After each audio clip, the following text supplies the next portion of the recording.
Okay दोस्तों, तो ये वाला क्वेश्चन देखते हैं। हमारे पास एक वर्टिकली इस तरीके से दो रेल है और यहां पर R1 और R2 फिक्स्ड है और यहां पर एक रॉड PQ जो है वो हमारा ग्रेविटी के प्रेजेंस में फ्रीली नीचे की तरफ आ रहा है। जो इसका एक्सेलरेशन ड्यू टू ग्रेविटी है वो हमारा G है।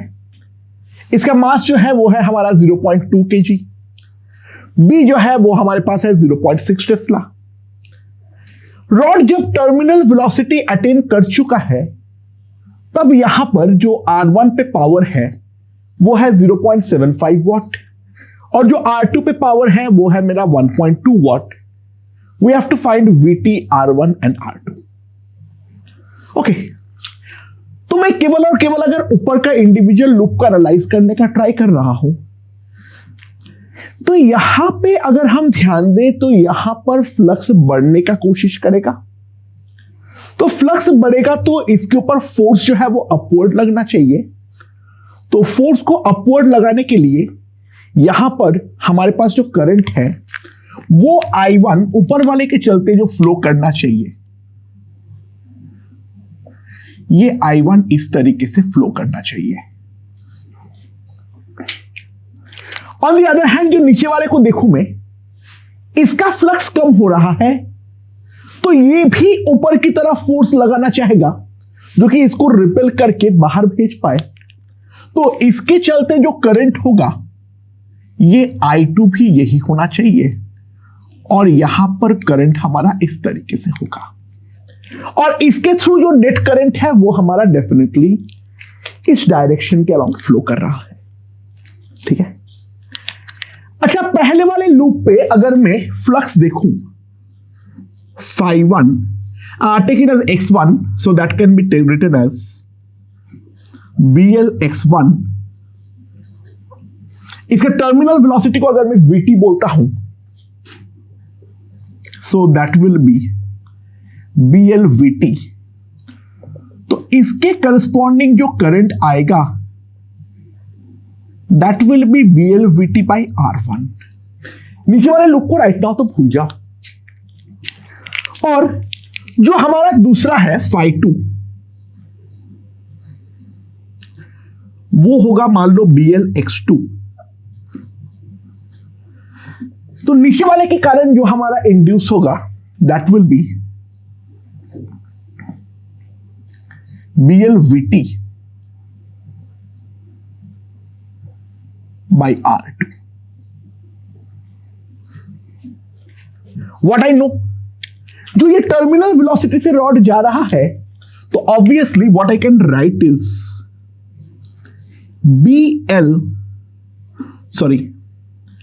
BI1 plus I2 into L, that must be equals to mg। This is what I can write। So मेरे पास जो आ जाएगा that will be I1 plus I2, that will be mg by BL। ना mg का value हो जाएगा 2 और BL का वैल्यू हो जाएगा मेरे पास 0.6। तो that will be 3 by 5। So this will be 10 by 3 ampere। Total current जो फ्लो कर रहा है वो तो डेफिनेटली हमारा 10 by 3 एम्पियर फ्लो कर रहा है ना। पावर पे आ जाओ। जो हमारा P1 है that is I1 square R1 and basically V तो हमारा दोनों में ही सेम होगा, करंट हमारा भले ही अलग हो। That can be simply written as epsilon square by R1 epsilon square by R2। So यहां पर अगर हम ध्यान दें तो P1 by P2 will be R2 by R1। Now R2 by R1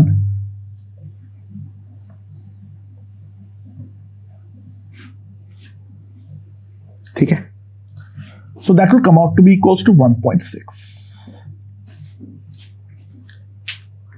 तो R2 by R1 अगर मेरे पास 1.6 है तो simply what I can write is क्योंकि V तो दोनों में सेम है, तो I1 बाई I2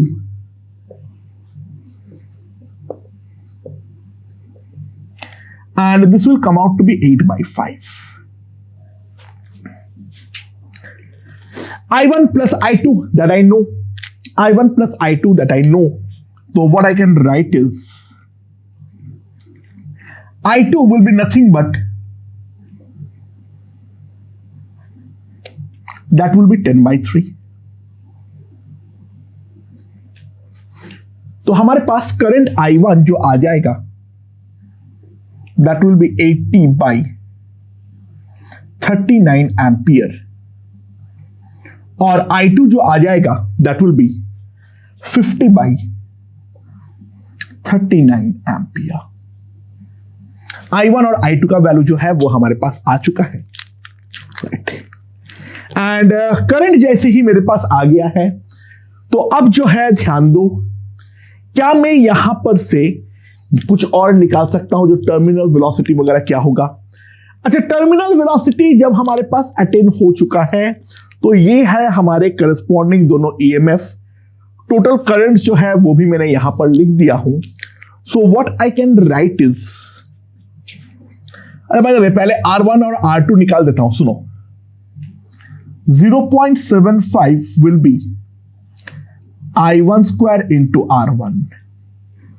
तो R1 का वैल्यू होगा 3/4 divided by I1 square, 39 ohm. And similarly हमारे पास R2 जो है that will be 1.2, so that will be 6/5 by यहां पर आ जाएगा 50 square into 39 square. And once you have obtained the value of R1 and R2, simply put it back to get the value of terminal velocity Vt. Calculation देख लेना, वो थोड़ा सा गंदा है, बाकी मेथड जो है वो मेरे ख्याल से समझ में आ चुका है. ओके दोस्तों, ये वाला देखते हैं. हमारे पास यहां पर एक सेमी सर्कुलर लूप है, और ये सेमी सर्कुलर लूप जो है ये इस पॉइंट पर हिंज्ड है, और इसके अबाउट ये ओमेगा से रोटेट कर सकता है.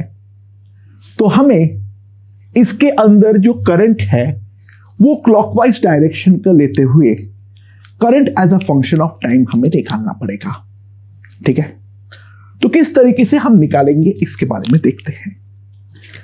तो कोई भी जनरल इंस्टेंट पे अगर हम ध्यान दें, तो ये है हमारा ये semi circular frame. This is what we have drawn. और यहां पे कोई भी जनरल इंस्टेंट पे ये मान लो हमारा थीटा एंगल अंदर आ चुका है, तो वी हैव टू रियलाइज जो केवल और केवल इतना ही पार्ट पे हमारा फ्लक्स जो है वो हमारा इंड्यूस होने वाला है. This radius is A, this is also A. तो यहां का जो एरिया होगा that will be half A square theta. ठीक है, सो हमारा जो फ्लक्स आएगा that will be A square by 2 into theta. So इसके अंदर जो ईएमएफ इंड्यूस होगा that will be d5 by dt B A square by 2 into omega. That is the EMF induced. The resistance is R. तो इसके अंदर जो हमारा current आएगा that current will be simply equals to B A square omega by 2R.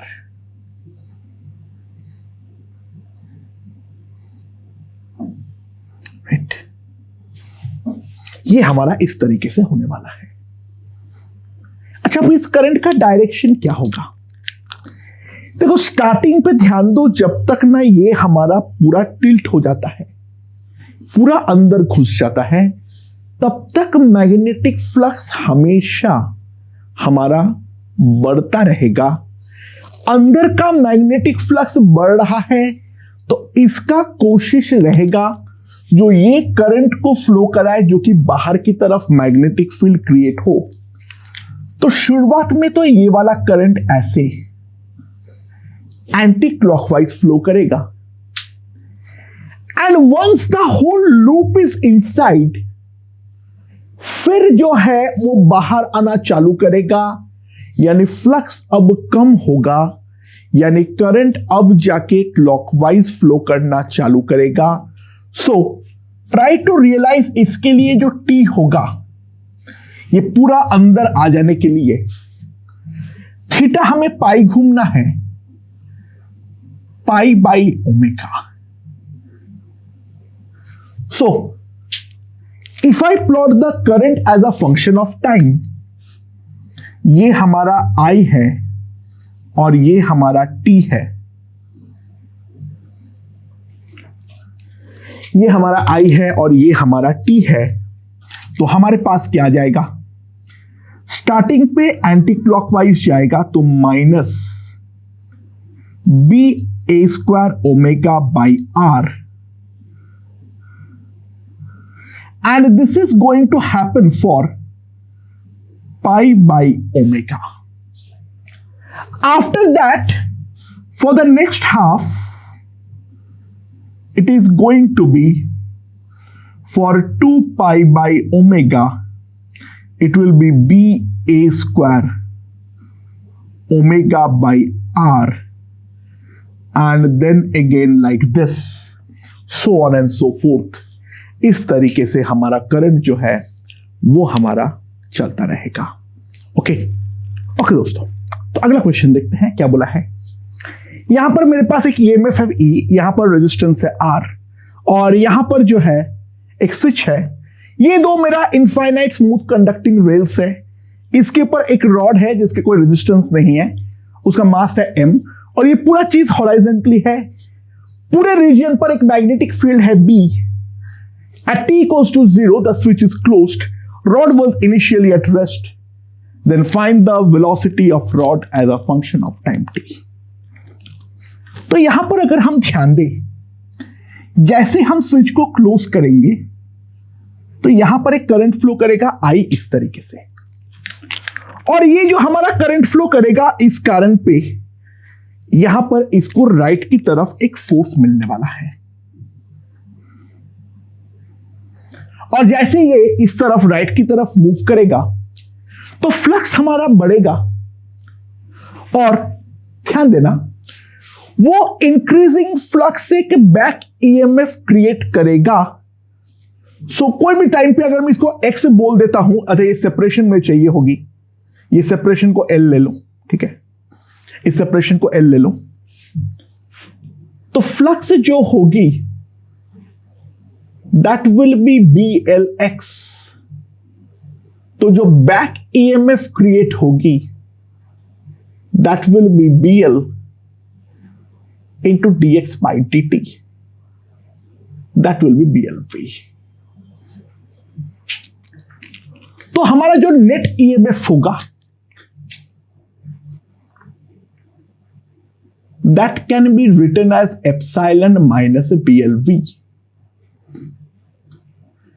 तो जो current हमारा flow करेगा इस डायरेक्शन में, ऑब्वियस सी बात है E हमारा ज्यादा होगा, इस डायरेक्शन में जो हमारा करंट फ्लो करेगा that will B epsilon minus BLV by R। तो the force F on it in the towards the right direction, that will be BIL, and that will provide the acceleration MA. So what I can write is M into dV by dt that will be BL by R epsilon minus BLV.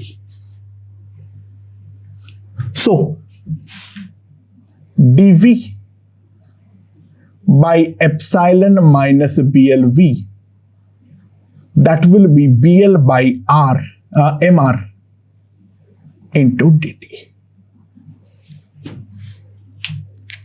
This is what I can write. So now if I integrate dV epsilon minus BLV, BL by MR integration dt, t equals to 0 पर v हमारा 0 था, and at t it is my v, तो -1 by BL ln epsilon minus BLV divided by epsilon will be BLT by MR.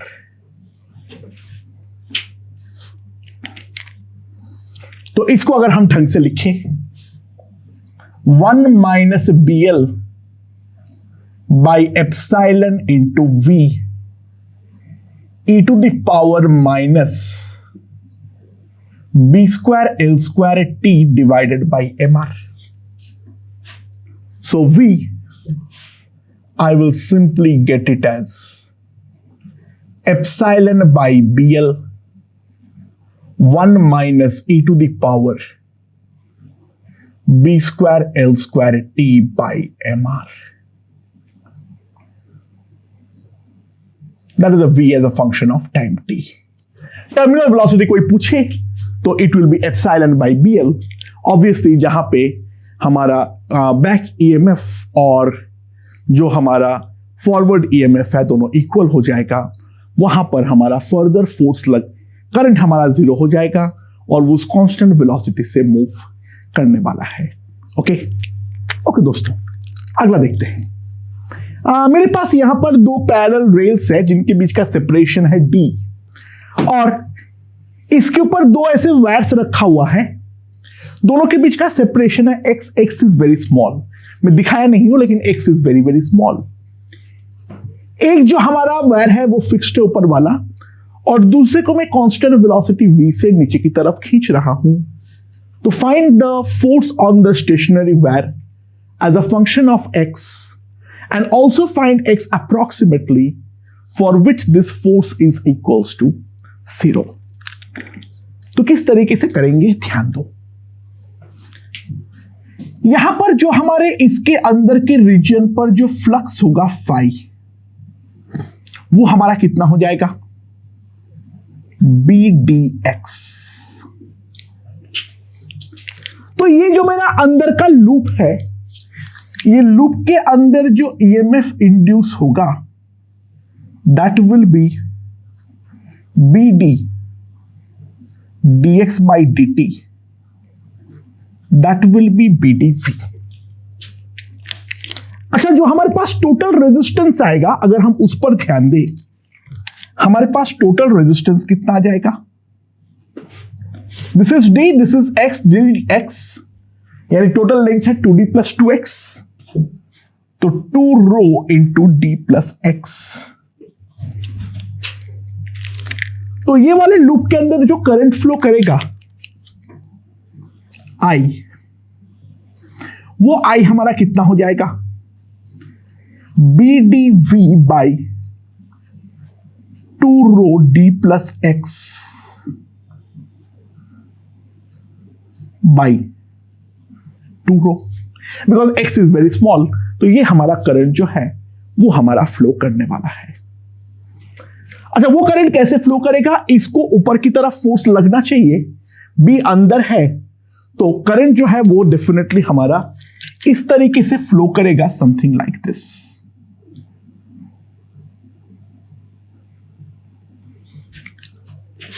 ना obviously यहां पर दोनों के बीच पे लगने वाला है रिपल्शन, और इसके कारण जो है ये वाला करंट और यहां पर भी उसके कारण भी तो एक फोर्स लगेगा, और वो फोर्स का डायरेक्शन अगर हम देखें तो इस मैग्नेटिक फील्ड के कारण एफएम इस तरीके से लगेगा और जो बाकी दोनों वायर के बीच का फोर्स है वो हमारा इस तरीके से लगने वाला है। अच्छा, वी आर इंटरेस्टेड इन पर यूनिट लेंथ, ठीक है। तो हम लोग एफएम पर यूनिट लेंथ जो आएगा वो कितना आ जाएगा? That will be simply equals to B I, length तो मेरा 1 है, so that will be B square V by 2 rho, ठीक है। और जो दोनों वायर के बीच का फोर्स होगा एफ डब्ल्यू,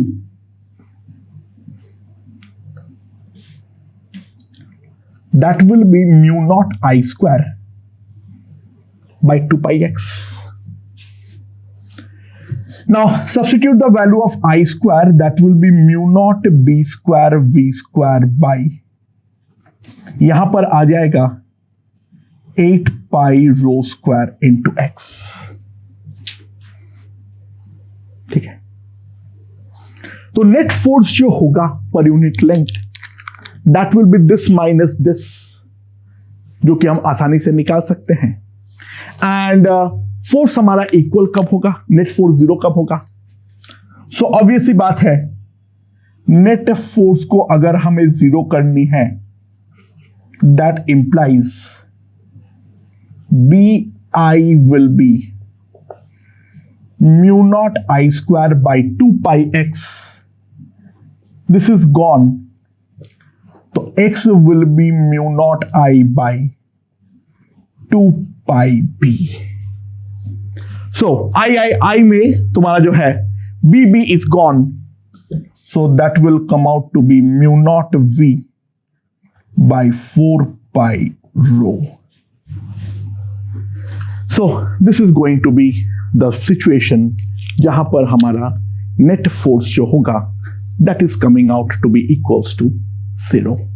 ओके दोस्तों, ये वाला क्वेश्चन देखते हैं। Just like a simple pendulum, यहां पर एक लेंथ एल का स्ट्रिंग के सहारे मैंने एक बहुत छोटा सा रिंग को जिसका एरिया है ए मैंने बांध रखा हूं।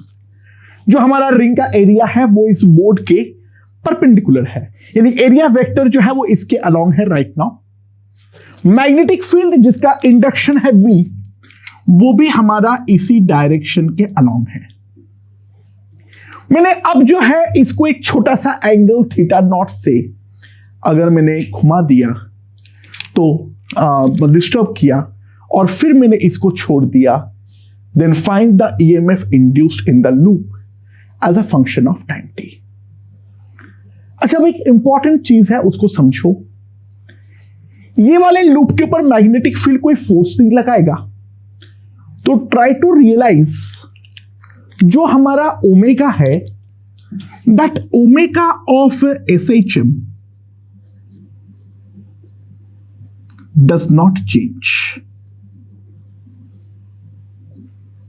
ठीक है।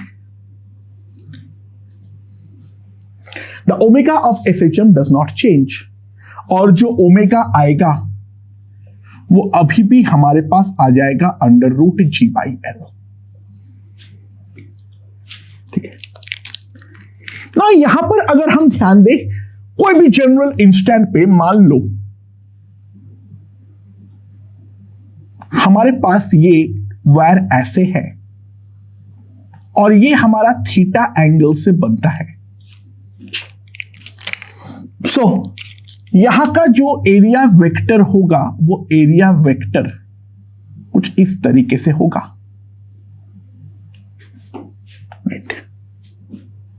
And try to realise the area vector also swings by a small angle theta, because initially it was 0 degree.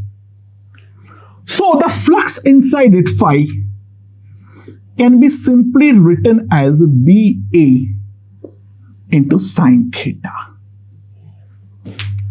Okay दोस्तों, तो ये हमारे पास आ जाएगा फाई। तो यहां पर अगर मैं देखूं, जो मेरे पास ईएमएफ इंड्यूस होगा that will be mod of D phi by D T, that can be written as B A cos theta into D theta by D T, इसका magnitude. Now as it is executing SHM, जो हम theta लिख सकते हैं, क्या मैं लिख सकता हूं that will be theta not into cos of omega T. हाँ, ये एक्सट्रीम से चालू किया है इसलिए मैंने कॉस वाला फॉर्मूला का इस्तेमाल किया हूं। So what I have is d theta by dt will be simply equals to minus theta naught omega into sin omega t, right? ये हमारे पास आ जाएगा d theta by dt, and now if I simply substitute it over there, so what I get is EMF will be a cos theta into this. So B A cos theta can be written as cos of theta naught into cos omega t। ये मैं obviously बात है लिख सकता हूं, into d theta by dt, that will be theta naught omega into sine of omega t. This is what simply I can write. और इसको अगर मैं यहां पर थोड़ा ढंग से लिखता हूं, so that will be b a theta naught omega into cos theta naught omega t into sine of omega t. This is what I can simply write. यही तो हमारे पास आएगा। अच्छा, by the way, D theta by D T को omega लिखने की गलती यहां पर मत करना। तो ये हमारे पास पूरा का पूरा टर्म जो है वो हमारे पास यहां पर आने वाला है, राइट? अच्छा, साइन थीटा को मैं अप्रोक्सीमेटली थीटा जो है वो तो लिख सकता हूं। साइन थीटा को मैं अप्रोक्सीमेटली थीटा जो है वो मैं लिख सकता हूं। तो यहां पर हमारे पास जो आएगा वहां पर हम थीटा नॉट को इसके अंदर, यहां पर ध्यान देना, ये जो ओमेगा टी है दैट इज ओमेगा टी जो है वो हमारा स्मॉल क्वांटिटी नहीं है, वो तो हमारे पास एक सब्सटेंशियली लार्ज क्वांटिटी ही होने वाला है। तो ये हमारा पूरा एक्सप्रेशन है फॉर द ईएमएफ इंड्यूस्ड। मेरे ख्याल से ये चीज हमें समझ में आ चुका है। बाय द वे, अगर तुम अप्रोक्सीमेट करना चाहो तो थोड़ा बहुत कर सकते हो। ध्यान देना, यहां पर से अगर मैं अप्रोक्सीमेट करूं, because the theta being small, it can be written as a BA into theta.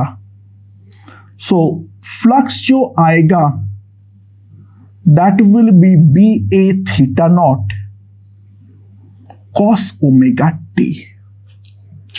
ठीक है? And now if I see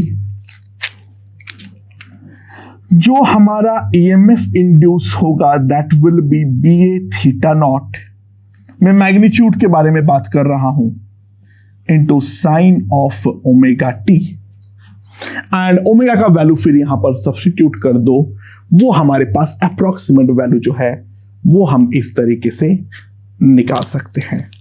okay दोस्तों, ये वाला क्वेश्चन देखते हैं। हमारे पास एक छोटा सा कॉइल है, ये कॉइल का जो हमारा एरिया है वो है ए, और ये एक धागे के सहारे बंधा हुआ है जिसका लेंथ है L, और वहां पे एक हॉराइजेंटल मैग्नेटिक फील्ड इस तरीके से आ रहा है, disregard the any effect of mass. ये वाला कॉइल इस तरीके से घूमता है, जो कि ये जो धागे का प्लेन है और जो कॉइल का प्लेन है वो हमेशा एक ही प्लेन पर होता है।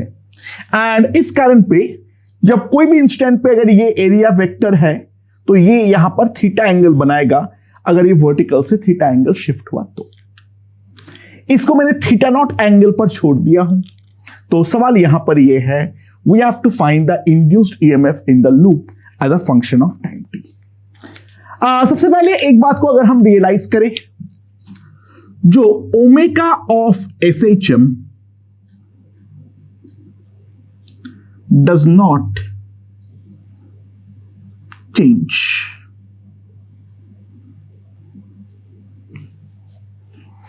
So what we get is omega is equals to under root g by l। ये हम लोग का ओमेगा आ जाएगा, ठीक है।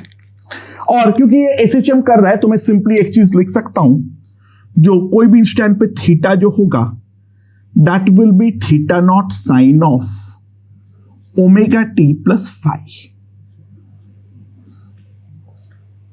Eight T equals to 0 theta was equals to theta naught. तो फाइव जो आएगा वो हमारे पास आ जाएगा 90 डिग्री।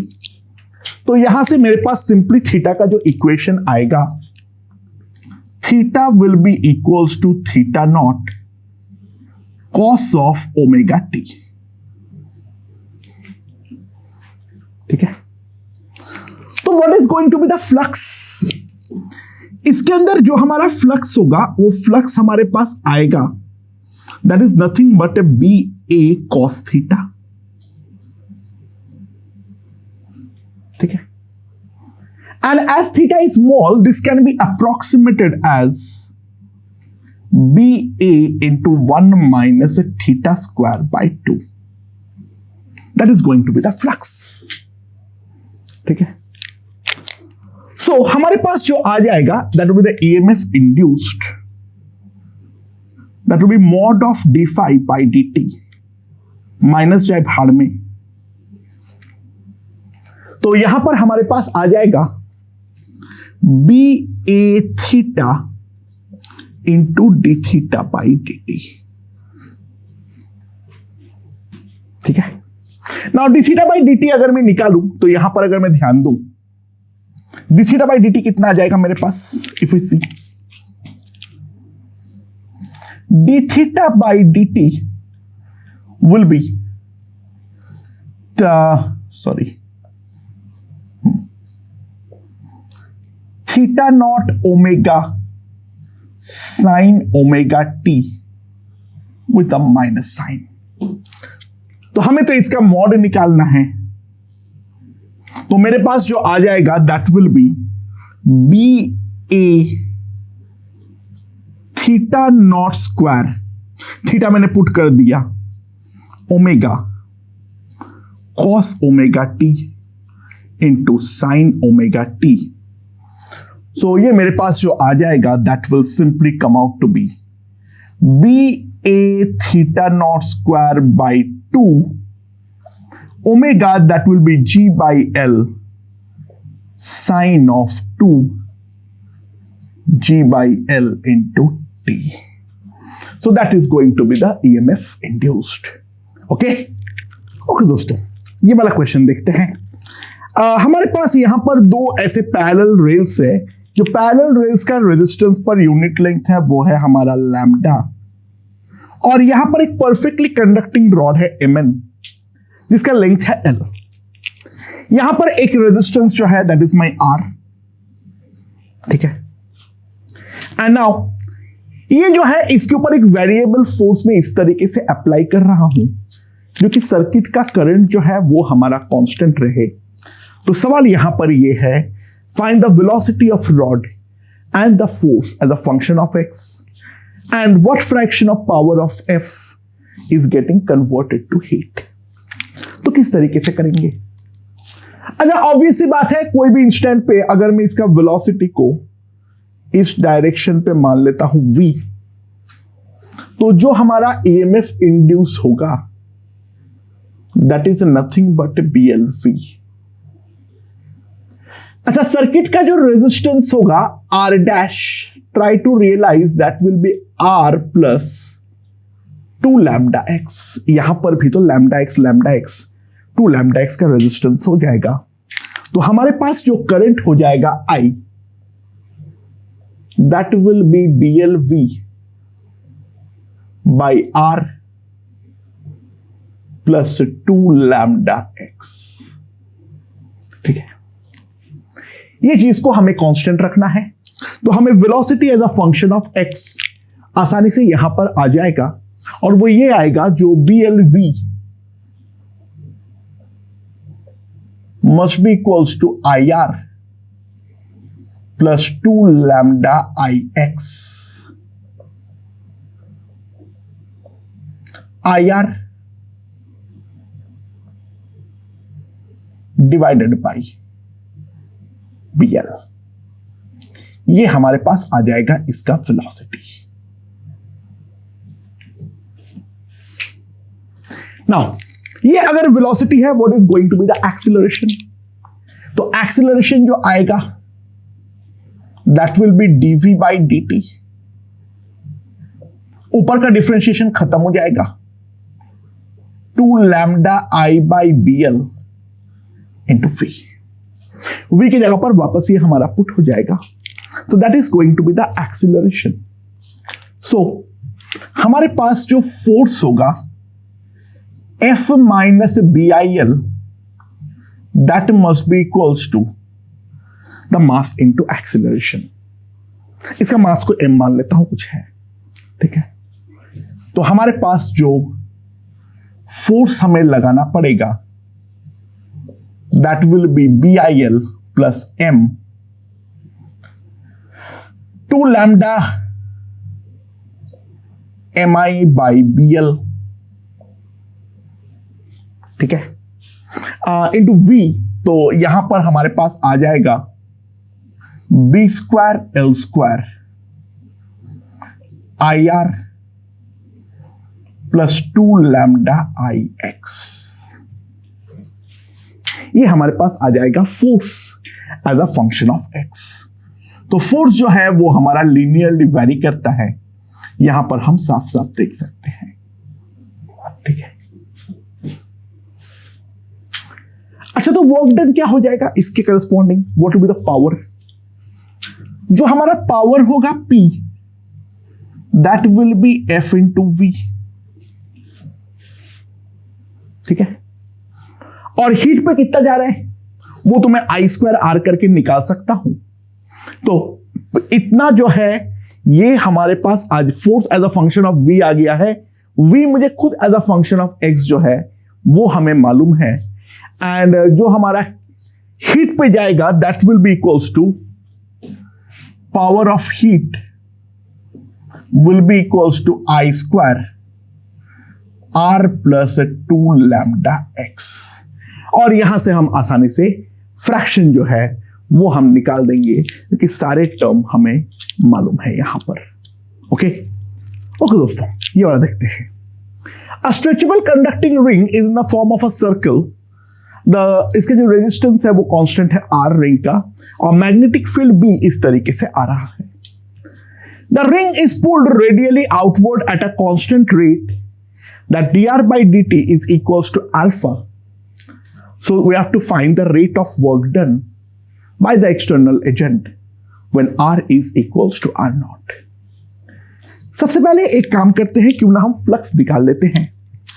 इसका जो हमारे पास फ्लक्स आएगा that will be equals to pi R square into B। तो जो हमारा EMF इंड्यूस होगा that will be 2 pi RB into dr by dt 2 pi R alpha P। ये हमारे पास आ जाएगा EMF। तो यहां पर जो हमारे पास करस्पॉन्डिंग करंट आएगा I epsilon by R 2 pi R alpha B divided by capital R। अगर मैग्नेटिक फ्लक्स बढ़ाने का ट्राई कर रहा है तो यहां पर जो हमारे पास करंट फ्लो करेगा वो हमारे पास इसको काटने का ट्राई करेगा, तो हमारे पास जो करंट होगा, ध्यान देना,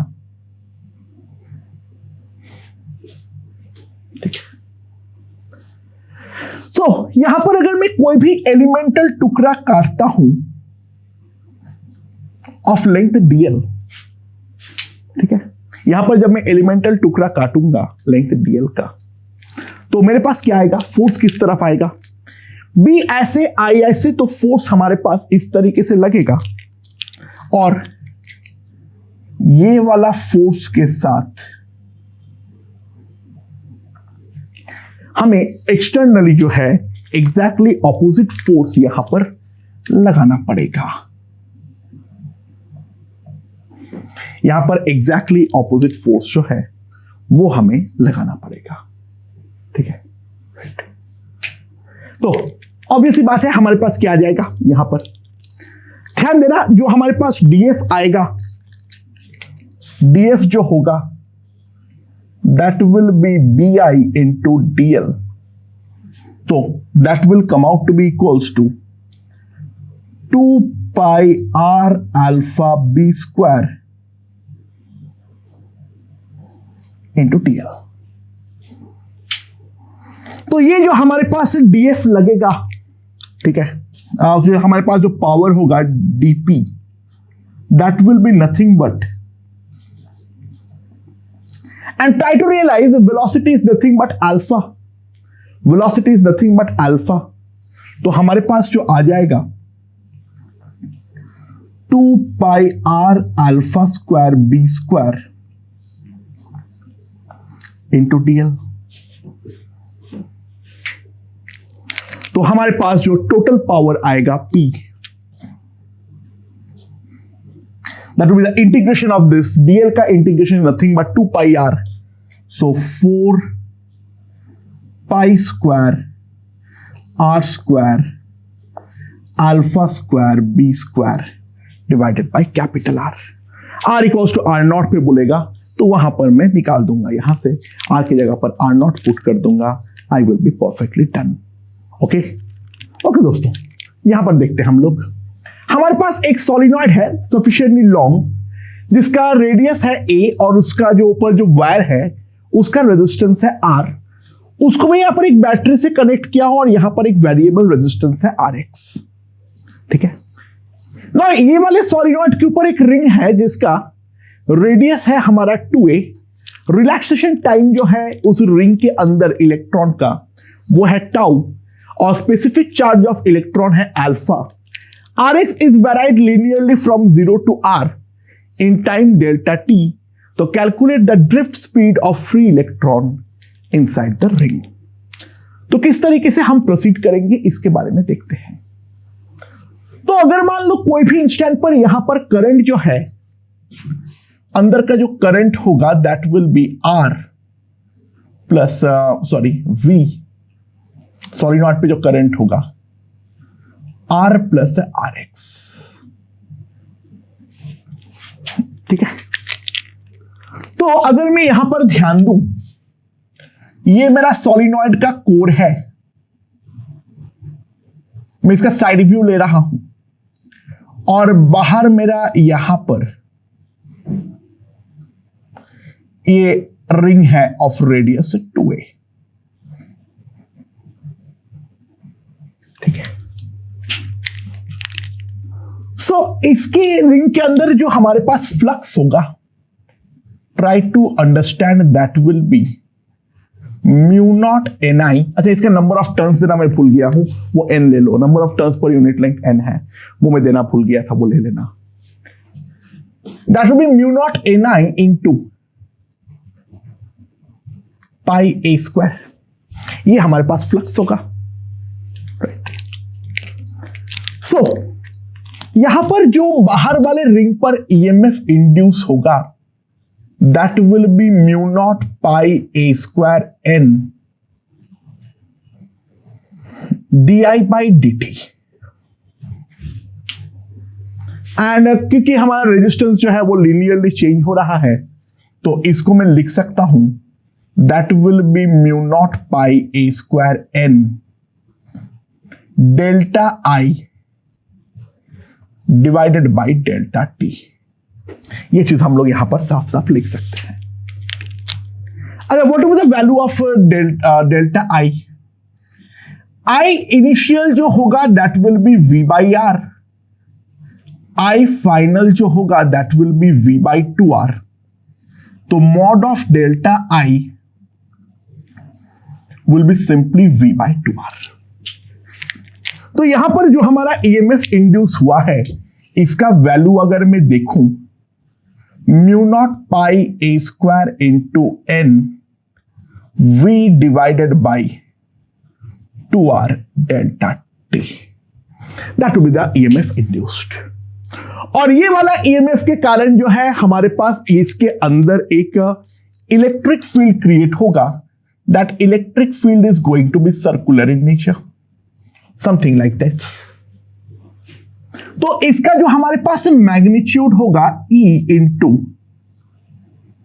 2 पाई आर, आर जो है वो हमारा 2a है, so that will be is equals to mu naught pi A square into N into V two R delta T. So pi pi is gone, एक ए जो है वो भी तो हमारा चला गया है, तो इसके अंदर जो इलेक्ट्रिक फील्ड आएगा that will be mu naught A N V divided by 8 R into delta T. ये हमारा इसके अंदर का इलेक्ट्रिक फील्ड है, ठीक है। और ये वाला जो इलेक्ट्रिक फील्ड होगा हमारे पास, ये वाले इलेक्ट्रिक फील्ड के कारण हमारा इलेक्ट्रॉन्स जो है वो हमारा सर्कुलरली गोल गोल घूमेगा। एंड ऑब्वियस सी बात है, हम जानते हैं जो हमारे पास ड्रिफ्ट वेलोसिटी होती है that will be the acceleration into tau. So that will simply come out to be equals to alpha e tau.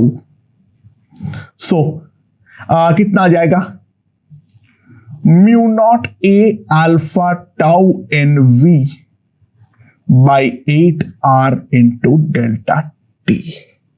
So that is going to be the drift velocity VT. Okay okay दोस्तों, हमारे पास 4 wires है, उनका जो हमारा resistance पर unit length है उन सबका है लैम्डा।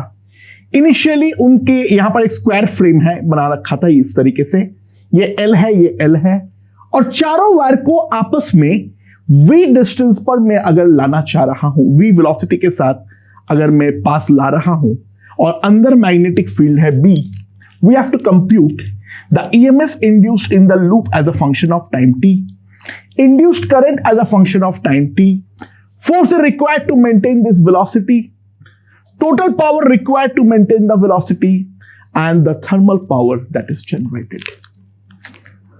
दोस्तों अगर हम ध्यान दें तो ऑब्वियसली कोई भी अगर एक इंस्टेंट के बारे में देखूं तो कोई भी इंस्टेंट पे ये वाला सेपरेशन भी हमारा x बन जाएगा और ये वाला सेपरेशन भी हमारा x बन जाएगा।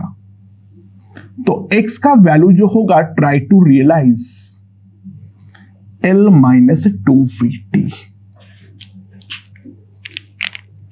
तो हमारे पास जो एरिया होगा कोई भी इंस्टेंट पे that will be x square, तो जो फ्लक्स होगा अंदर that will be bx square.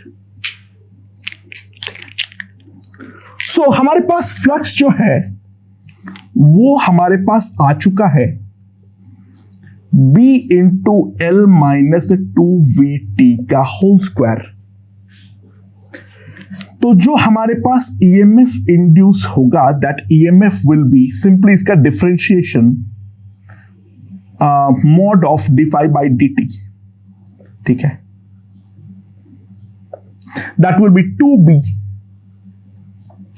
L minus 2VT, और इसके अंदर का डिफरेंशिएशन मॉड लगाने के बाद इंटू 2v, तो हमारे पास जो ईएमएफ इंड्यूस हो जाएगा that will be 4bv L minus 2VT।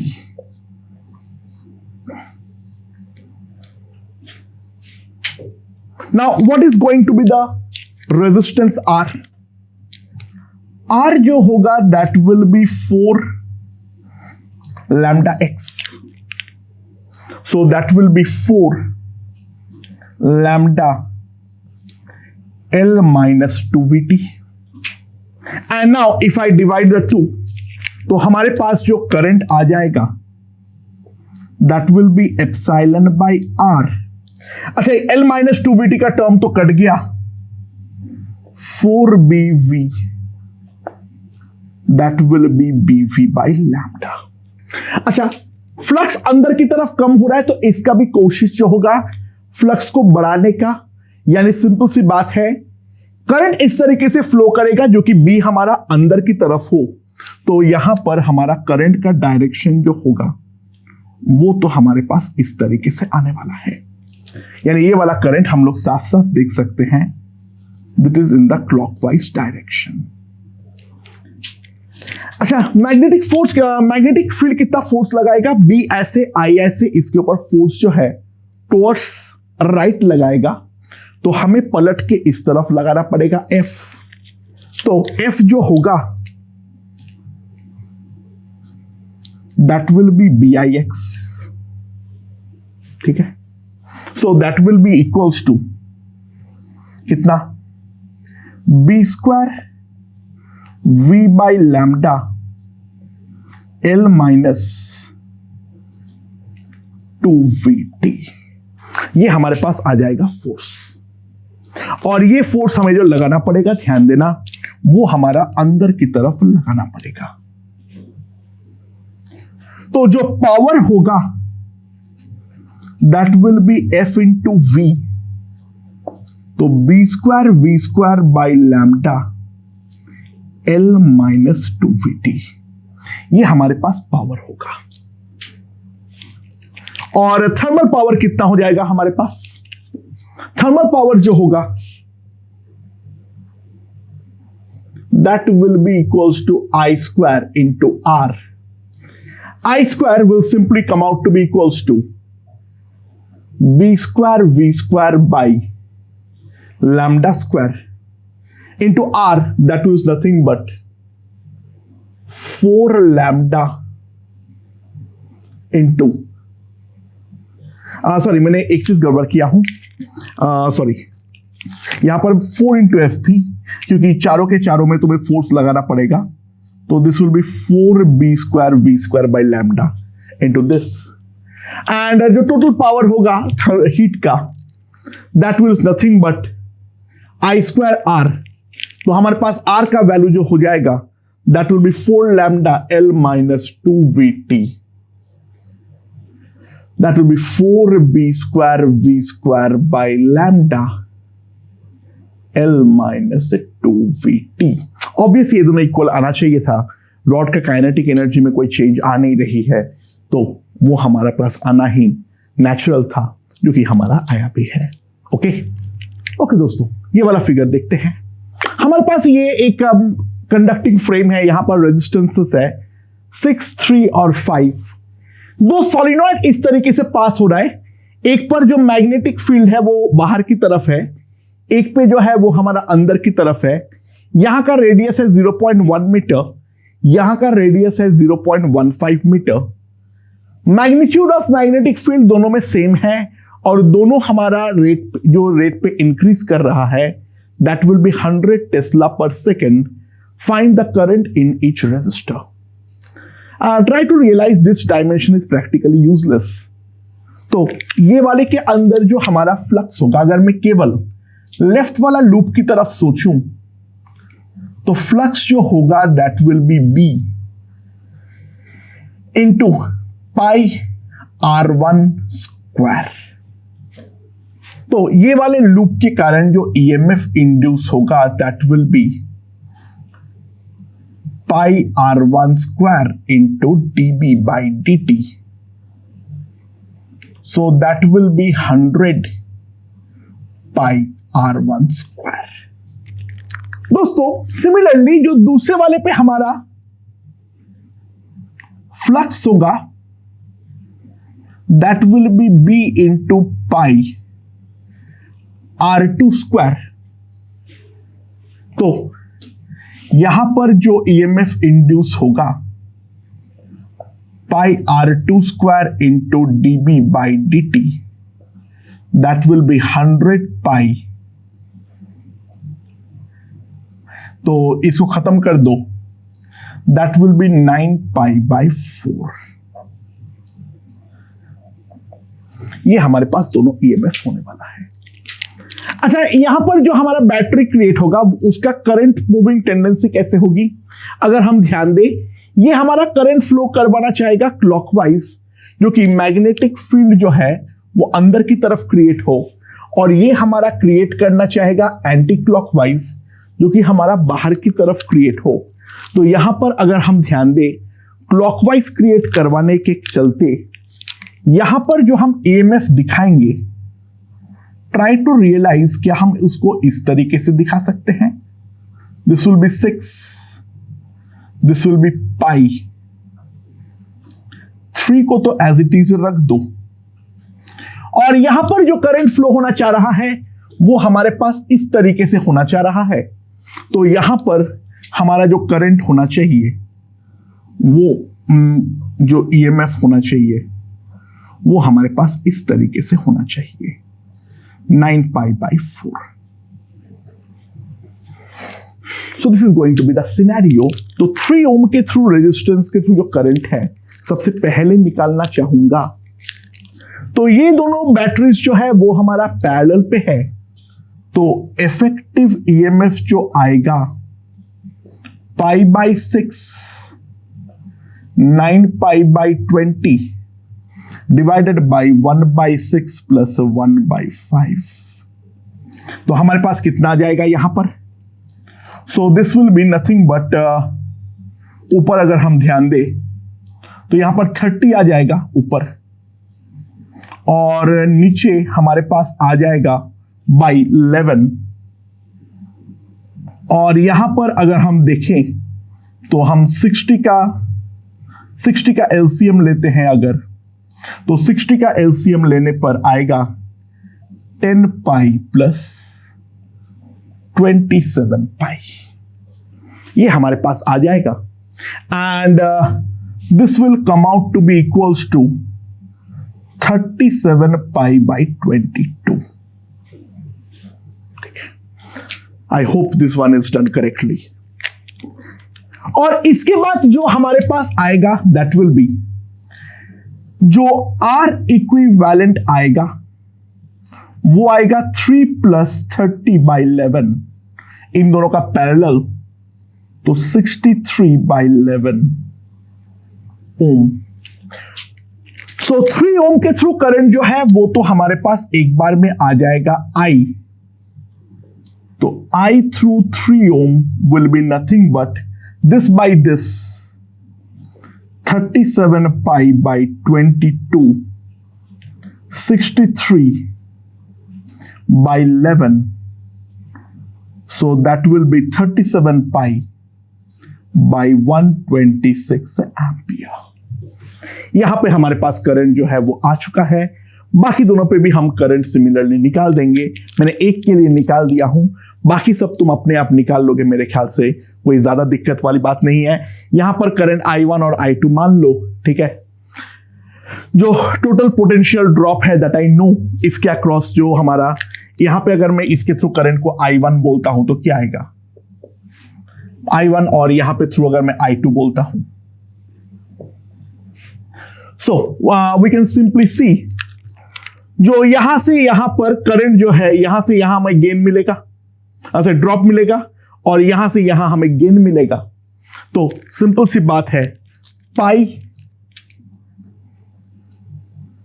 Minus I1 into 6, that will be simply equals to 3I. Find the value of I1 and similarly find the value of I2. Okay दोस्तों, यहां पर ध्यान दो। हमारे पास एक rod है जो हमारा 2 रेल के ऊपर से आ रहा है। रेल जो है वो हॉराइजेंटल के साथ अल्फा एंगल बनाते हुए है। यहां पर एक कैपेसिटर है ऑफ कैपेसिटेंस C। जो हमारा मैग्नेटिक फील्ड है, वो मैग्नेटिक फील्ड हमारे पास इस तरीके से अपवर्ड है। So find the velocity of rod and the charge on the capacitor as a function of time t. ठीक है, तो किस तरीके से करेंगे?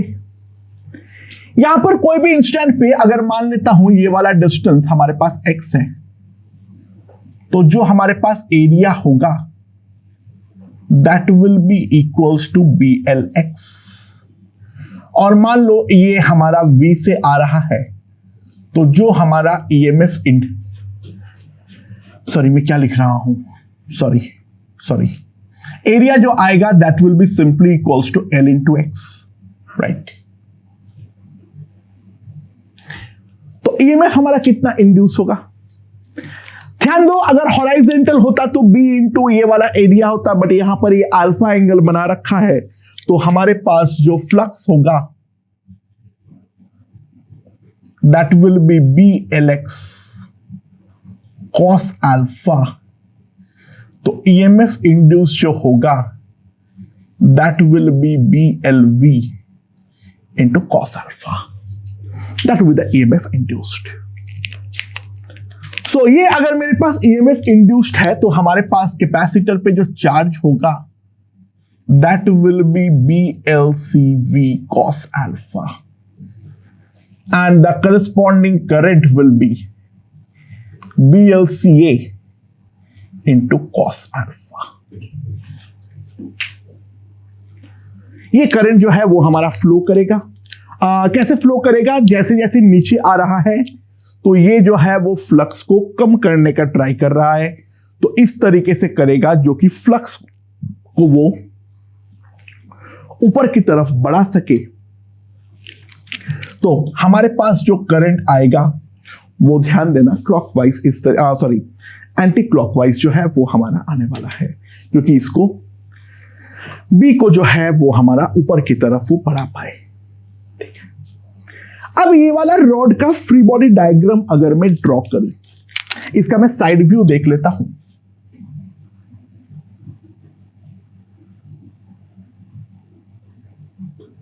यहां पर है एंगल अल्फा, ये हमारा करंट कैरिंग वायर है।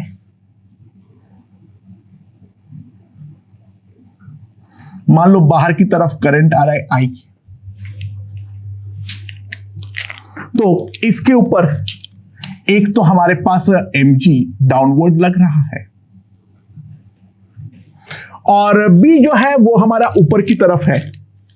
करंट ऊपर तो Fm जो लगेगा मैग्नेटिक फोर्स वो डेफिनेटली हमारे पास इस तरफ लगने वाला है, और इस डायरेक्शन पे लगेगा नॉर्मल। ये हमारा डाउनवर्ड स्लिप कर रहा है, तो यहां पर हमारे पास फ्रिक्शनल फोर्स होगा, एंड जिस कारण पे इसका एक्सीलरेशन यहां पर हो रहा है ए। ठीक है, यहां पर इसका एक्सीलरेशन हो रहा है ए। सो ट्राई टू रियलाइज जो हमारे पास नॉर्मल आएगा that normal will be mg cos alpha plus fm sin alpha. So that will be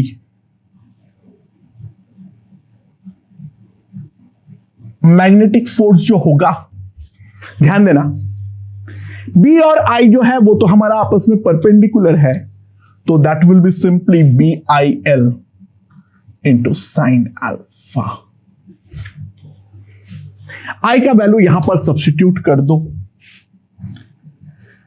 mg cos alpha plus B square L square CA sin alpha cos alpha, that is a normal. ठीक है, now we can clearly see that mg sin alpha minus fm cos alpha minus mu n, that will be equals to mass into acceleration. So what I get is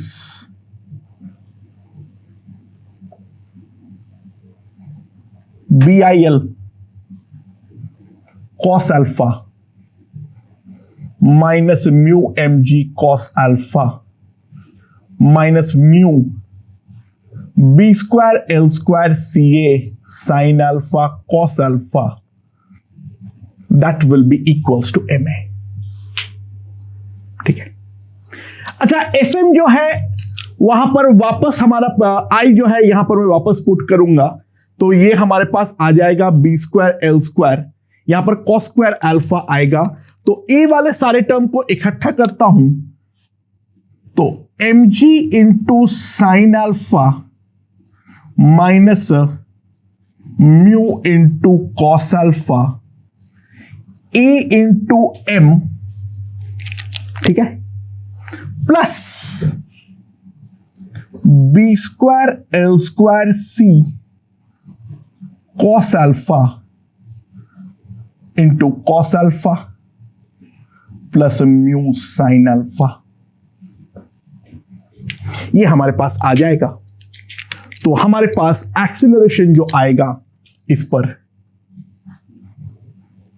that will be G into sine alpha minus mu cos alpha, M से ऊपर नीचे divide कर दिया, plus B square L square C by M cos alpha into cos alpha plus mu sine alpha, ये हमारे पास आ जाएगा एक्सीलरेशन। एंड इनिशियली वो रेस्ट से चालू किया है, एक्सीलरेशन हमारा कांस्टेंट है तो v जो आएगा that will be simply equals to 80 और चार्ज q जो आएगा that will be nothing but BLC80 into cos alpha. अब तो सब्स्टिट्यूशन का सवाल है, मेन तो यहां पर एक्सीलरेशन निकालना था, मेरे ख्याल से वो समझ में आ चुका है, राइट।